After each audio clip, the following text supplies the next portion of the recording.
Initialement prévu pour ce mardi 30 avril, le début du dépôt des candidatures aux différents postes pour l'élection du bureau définitif de l'Assemblée nationale est repoussé à une date ultérieure, annonce le bureau provisoire. Prétendu jeep saisi appartenant à Daniel Bumba, nouvellement élu gouverneur de Kinshasa, l'Agence nationale de renseignement n'est pas du tout impliquée. 30 avril, journée nationale de l'enseignement, une occasion pour célébrer les enseignants, mais qui ne la commémore plus comme avant, faute du non-respect des engagements du gouvernement congolais à l'endroit des professionnels de la craie. Le Kenya est frappé par des pluies diluviennes et des inondations. Au moins 59 personnes ont perdu la vie. C'est l'heure du journal sur Télé 50. Madame, Messieurs, merci de nous rejoindre. Agression rwandaise, le président de la République, Félix Tshisekedi, est revenu sur la situation sécuritaire délétère qui prévaut dans la province du Nord Kivu. C'était au cours d'une interview accordée aux médias allemands lors de son passage à Berlin. Félix Tshisekedi dit avoir renoncé sur sa menace d'attaquer le Rwanda à la moindre escarmouche en vue de donner une dernière chance à la paix. Il promet en outre de se rendre en Ituri dans un proche avenir. Mais c'est déjà de leur donner l'espoir qu'un jour, ces populations rentreront chez elles. Parce que nous mettons tout en œuvre pour y arriver. Je vous ai parlé ici de ma volonté de vouloir le faire par la négociation. Parce que je veux privilégier cette voie, la voie de la paix, parce qu'elle est moins coûteuse d'abord, et puis elle est plus efficace. On ne perd pas de vies humaines. Voilà, elle est beaucoup plus longue, oui, et ces gens, nous ne les laissons pas, parce que dans la mesure du possible, le gouvernement leur apporte les moyens dont ils ont besoin. Ça ne suffit pas, c'est vrai, et je profite peut-être de l'occasion pour remercier aussi les autres pays et organisations qui ont aussi apporté de l'aide à ces victimes. Mais nous leur disons tout le temps d'espérer dans ce que nous faisons. Parce que notre détermination est sans faille. L'objectif, c'est de ramener la paix et de ramener toutes ces populations chez elles. En Ituri, en ce moment, il se passe de très très bonnes choses. Tous les groupes armés se sont déjà rencontrés. Ils ont signé ensemble un mémorandum dans lequel ils se sont engagés à faire la paix. Et si tout va bien, d'ailleurs, je vais m'y rendre à la mi-mai, en tout cas au début de ce mois qui arrive, de mai, pour m'en rendre moi-même compte, leur parler et sceller cette paix ensemble avec toutes les communautés. Et direction la Chambre basse du Parlement pour parler report à une date ultérieure du dépôt des candidatures aux différents postes du bureau définitif de l'Assemblée nationale prévu ce mardi 30 avril. Le bureau d'âge de l'Assemblée nationale évoque des contraintes d'ordre logistique. Élection des sénateurs et gouverneurs ainsi que vice-gouverneurs, la CENI a publié les résultats provisoires. Dans cet extrait choisi par Joël Isselona, vous allez retrouver le nom de certains élus.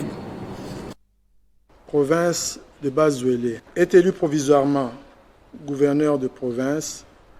Mokeni Amissi Mike David, il est indépendant.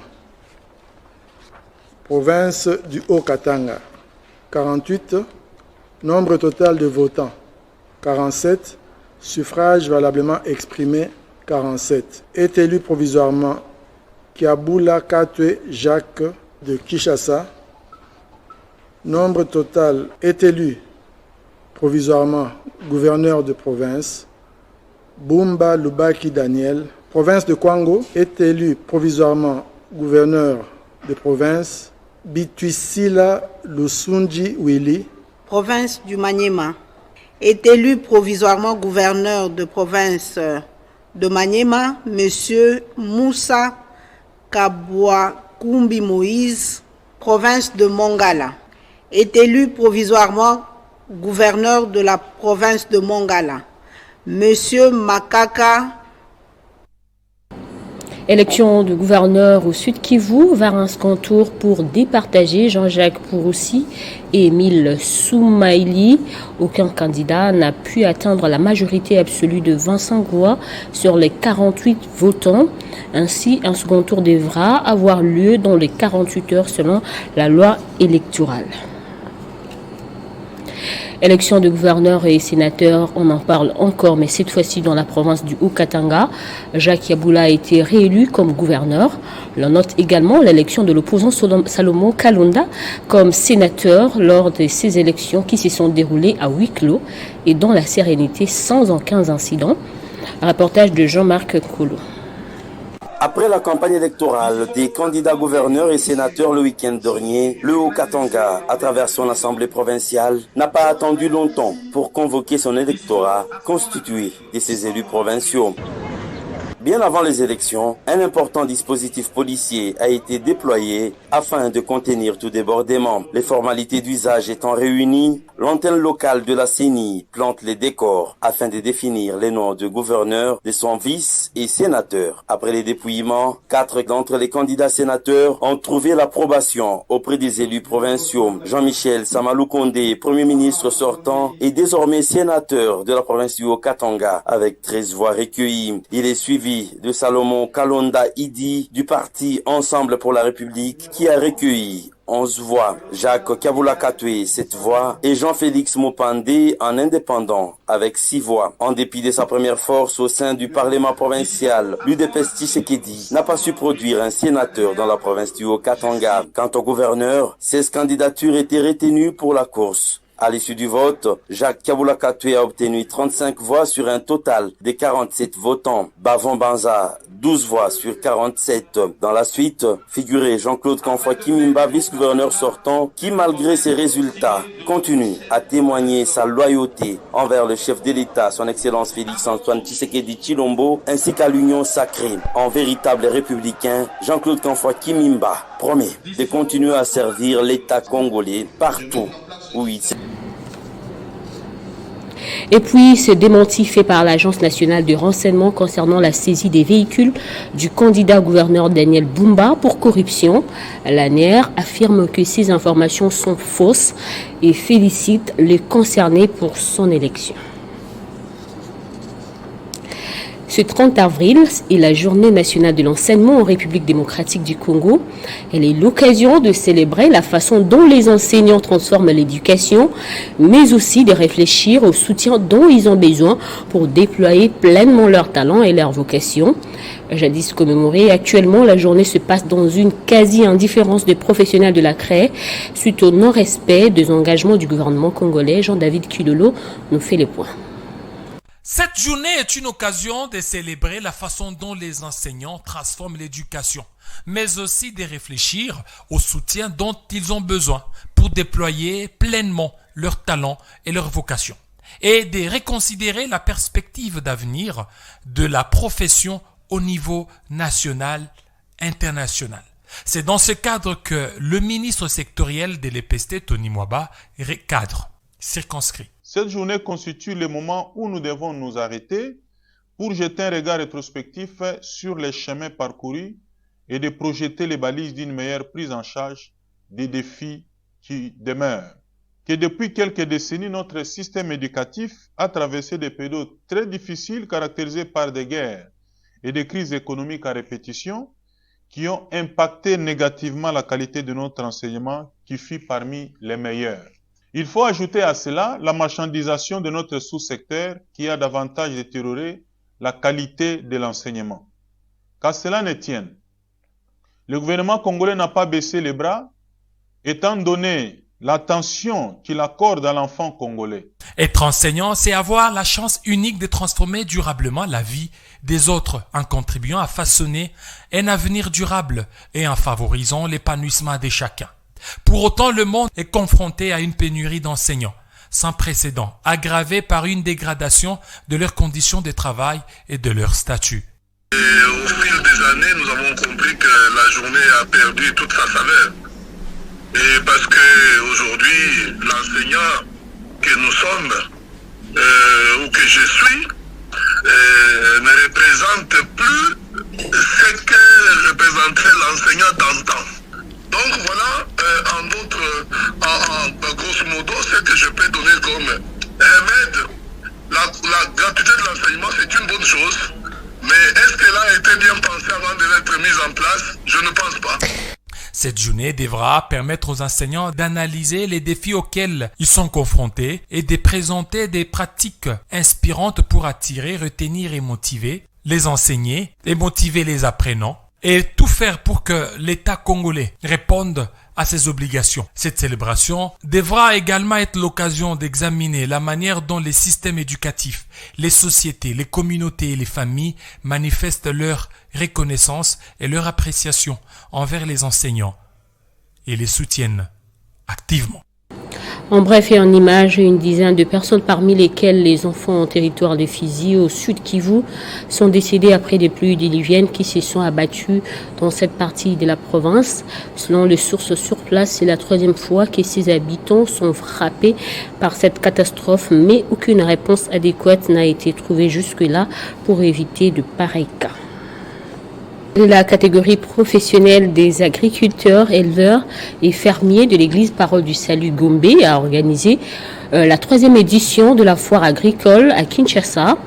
Une véritable occasion pour les différents entrepreneurs réunis autour de la coopérative agricole Songelimbele d'exposer leurs produits alimentaires fabriqués localement. La sécurité alimentaire par la production locale, c'est possible. Tel était le thème de cette 3e édition de la foire agricole. Nous sommes un très grand pays avec 80 millions de terres arables, mais que nous n'exploitons pas jusque-là comme il faut. Et nous avons formé dans l'église des groupes professionnels, dont également les groupes des agriculteurs, qui comprend ceux qui font l'agriculture, l'élevage, la pisciculture, dans toutes ses dérivés. Plusieurs exposants proposent des produits locaux, à l'exemple de cette jeune entrepreneur à l'origine du jus citron pressé à boire à la hâte. On a déjà avec trop de colorants qui donnent de l'attention ou même de diabète. Et on s'est fait l'Italien même pour faire un jus équitable sans trop de sucre. Un rendez-vous qui bénéficie de l'appui de quelques partenaires tels que Pluriel, Ecobank et Equity BCDC dans le souci de booster le secteur agricole en RDC. Notre participation à cette foire agricole, c'est de pouvoir accompagner nos mamans, nos frères qui produisent localement. Et ça, c'est extrêmement important pour nous. Il faut d'abord nourrir avec les produits locaux. Ce que nous mangeons dans nos assiettes doit être produit par nous-mêmes. La viande pure, légumes verts et autres produits locaux à consommer en quantité et en qualité, la foire agricole se veut un rendez-vous pour la promotion de l'autosuffisance alimentaire. Cet endroit, c'est montrer aussi ce que nous, Pluriel, nous voulons avoir des marchés qui respectent ceci. Vous avez pu acheter dans les meilleures conditions. Elle aussi, elle peut prendre. Et du coup, la ménagère peut venir faire des achats dans un endroit sécurisé où l'hygiène, la sécurité est maintenue. C'est aussi l'occasion, vous avez vu, nous avons des nutritionnistes. Nous avons Bilangana Betou qui ont des scientifiques. Ces scientifiques apportent à nos mamans une contribution qui n'est pas mesurable parce qu'on leur apprend à faire une agriculture responsable. La foire agricole est une vitrine qui vise non seulement à permettre aux entrepreneurs locaux de vendre leurs produits fabriqués localement, mais aussi de se vendre. La compagnie aérienne Kenya Airways a annoncé la suspension de ses vols à destination de Kinshasa en raison de l'arrestation continue de ses 2 employés par la détention militaire des activités anti-patrie d'EMIAP. Kenya Airways avait demandé vendredi dernier la libération de 2 salariés de son bureau à l'aéroport de Kinshasa détenus depuis le 19 avril. Selon elle, un tribunal militaire avait accepté la veille une demande de remise en liberté. Et en conséquence, la compagnie n'est pas en mesure de continuer efficacement ses vols sans personnel et se voit obligée de prendre la décision difficile de suspendre les vols vers Kinshasa à compter de ce mardi 30 avril 2024 jusqu'à nouvel ordre. Dans le reste du continent, le Kenya est confronté à une crise humanitaire dévastatrice alors qu'il est frappé par des pluies diluviennes et des inondations. Depuis mars, plus de 149 personnes ont perdu la vie en raison de ces intempéries dévastatrices. Les communautés locales sont confrontées à des pertes humaines tragiques et à des dégâts matériels considérables. Au moins 149 personnes ont été tuées au Kenya et plus de 185 000 déplacés en raison des inondations causées par les pluies diluviennes qui se sont abattues sur le pays. Le secrétaire général de l'ONU, Antonio Guterres, attristé par le pertes en vies humaines et les dégâts causés par le crue soudaine dans le pays, a rappelé l'engagement de l'organisation à soutenir le gouvernement du Kenya dans cette période difficile, a déclaré son porte-parole. Les barrages à craquer près de la ville de Mai Ailu, dans le comté de Nakuru, dans la vallée des Rift, à une centaine de kilomètres au nord-ouest de Nairobi, emportant des maisons et surmergeant des axes routiers désormais coupés à la circulation. Des crues éclairs ont surmergé, les écoles ont dû fermer après les dernières vacances, le ministère de l'Éducation ayant annoncé lundi que la rentrée était repoussée d'une semaine à cause de fortes pluies en cours. Ces nombreuses pluies diluviennes ont mis en lumière les défis auxquels le pays est confronté en matière de gestion des risques naturels et de changement climatique. Il est cependant crucial que les autorités et les organisations humanitaires renforcent leurs efforts pour apporter une assistance immédiate aux personnes affectées et envisager des solutions à long terme pour prévenir de telles tragédies à l'avenir. Le Kenya et une grande partie de l'Afrique de l'Est sont balayés depuis plusieurs semaines par des pluies saisonnières plus fortes que d'habitude en raison du phénomène climatique El Niño. Ces phénomènes climatiques soupçonnés de contribuer à la situation actuelle est généralement associé à une température mondiale plus élevée qui provoque de sécheresse dans certaines régions et d'inondations dans d'autres. En culture, l'album Formule 7 du chanteur Fally Ipupa a été certifié disque d'or à l'international par le Centre national de la musique après la vente de 64 000 exemplaires hors de la France. Un prix qui s'ajoute parmi tant d'autres dans le placard de cette icône de la musique congolaise.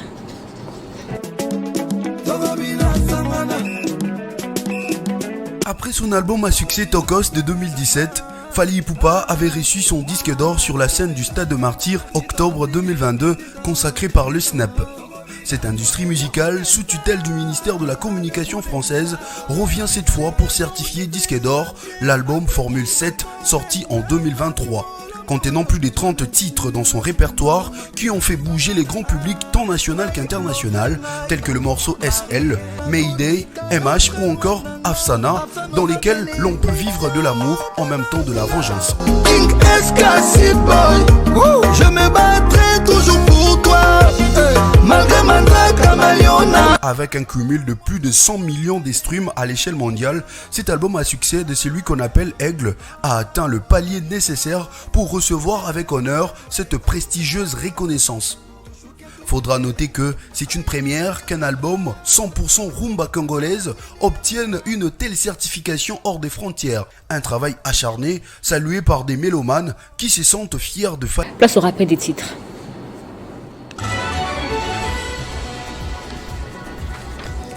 Initialement prévu pour ce mardi 30 avril, le début des dépôts des candidatures aux différents postes pour l'élection du bureau définitif de l'Assemblée nationale est repoussé à une date ultérieure, annonce le bureau provisoire. Prétendu Jeep saisi appartenant à Daniel Bumba, nouvellement élu gouverneur de Kinshasa, l'agence nationale du renseignement n'est pas du tout impliquée. 30 avril, journée nationale de l'enseignement, une occasion pour célébrer les enseignants, mais qui ne commémore plus cette journée comme avant, faute du non-respect des engagements du gouvernement congolais à l'endroit des professionnels de la CRE. Le Kenya est frappé par des pluies diluviennes et des inondations. Au moins 149 personnes ont déjà perdu la vie. Ne nous quittez pas, la revue de presse est dans un instant.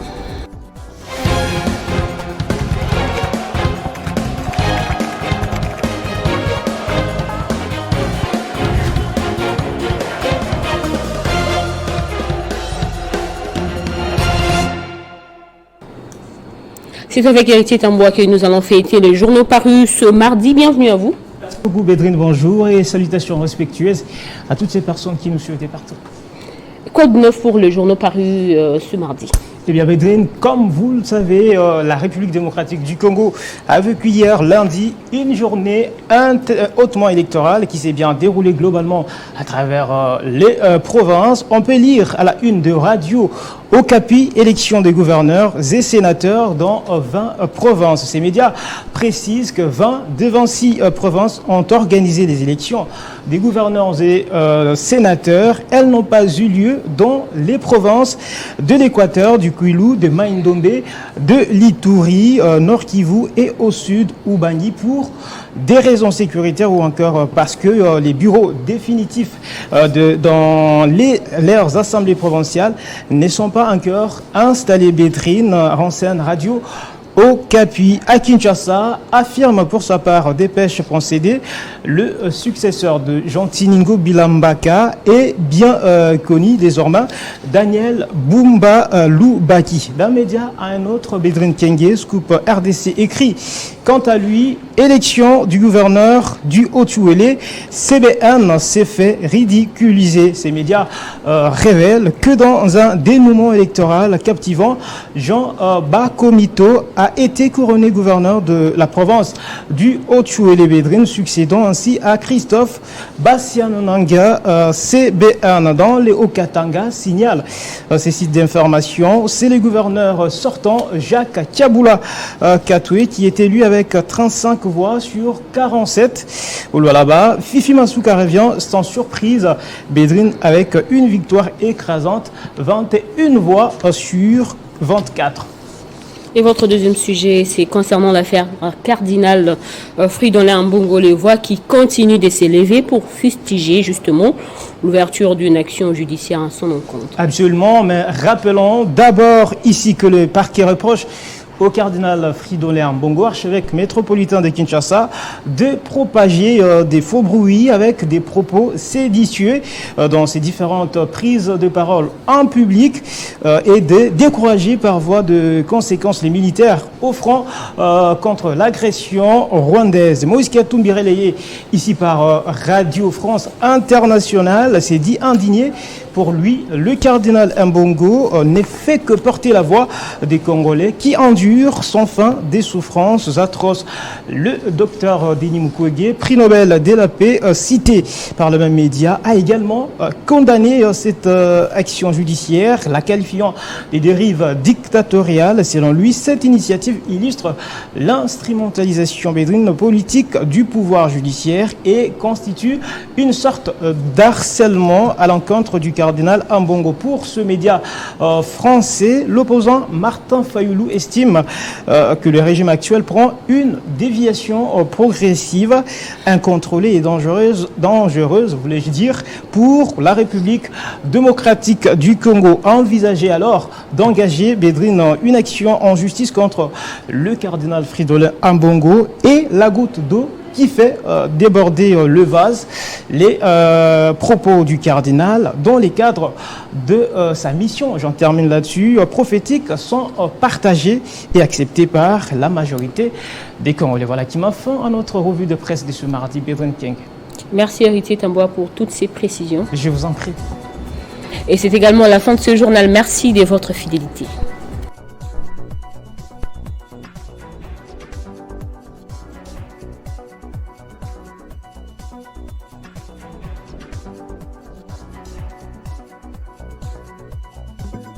Retrouvez toute l'actualité en continu sur www.tele50.cd.